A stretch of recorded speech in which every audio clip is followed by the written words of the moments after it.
Hi, welcome to How to Repair. This video is on a washing machine that has all the lights flashing continuously and the machine isn't working.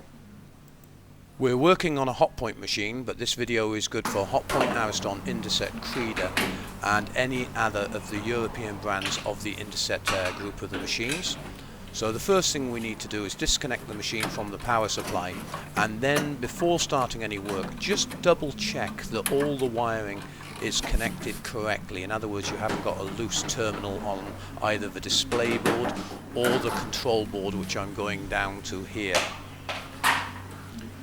Right, we're just removing the access panel to the circuit board. Most of these circuit boards are fitted on the bottom left hand side. This access panel is for reprogramming a circuit board. So for example, you fitted a new board, the engineer would be able to insert a card to program the circuit board with the wash cycle. So we need to remove the wiring. Make sure you take a photograph of where the wires come off, as every machine is different. So many people throw their washing machines away for the simple reason they get quotations for this fault from engineers and from suppliers for the parts. The part itself costs in excess of £100 plus the program, and we're going to repair it for less than a fiver. It just takes a little bit of time, and even if you're not competent at soldering this, you could take this to a TV repair shop and ask them to check the capacitors, and this is, it's very easy to get repaired, and it's quite easy to find out if the parts are blown.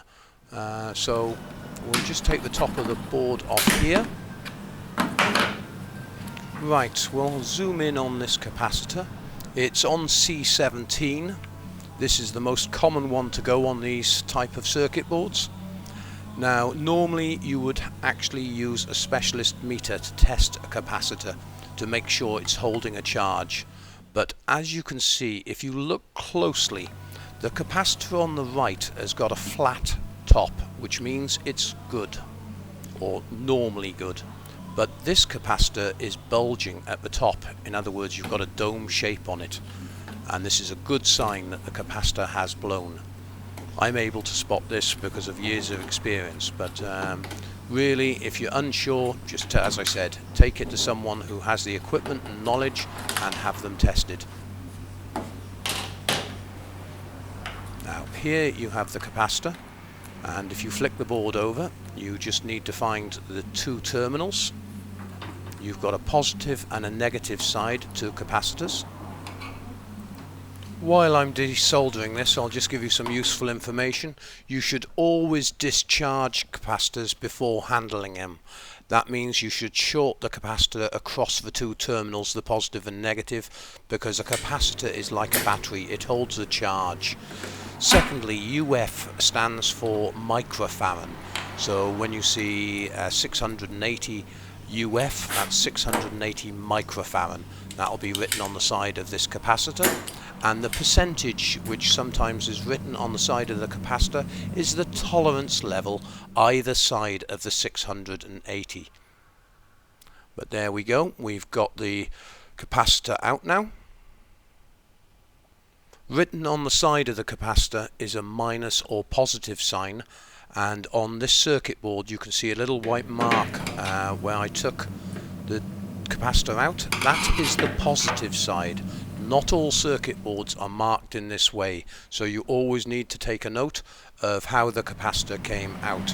Now, as you can see, this capacitor is a little bit narrower but slightly taller, and clearly on the side it has a negative symbol. And here you can see this is 10 volts at 680 UF. Okay, so the negative side is going to go to the left, and the positive goes in on where the little white dot is. So we've inserted the new capacitor. We just need to roll it over. I have a tendency just to bend the wires slightly just to hold the capacitor in place while I'm soldering the connections up.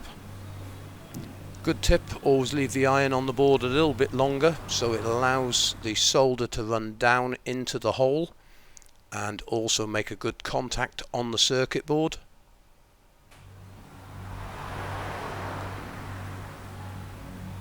So you just hold it on a little bit longer before you start soldering to make sure the heat conducts across onto the board and to the terminal.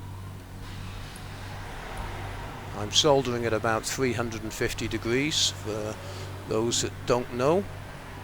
And then once you've soldered it on, just cut the excess wire off.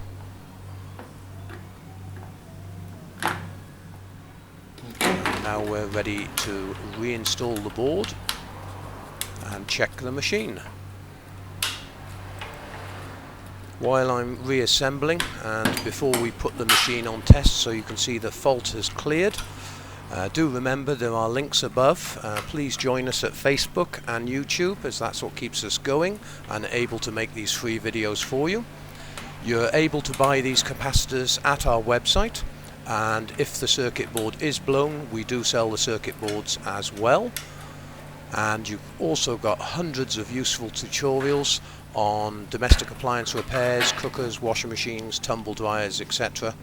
So always worth marking us down to your favourites. Just putting the wiring on.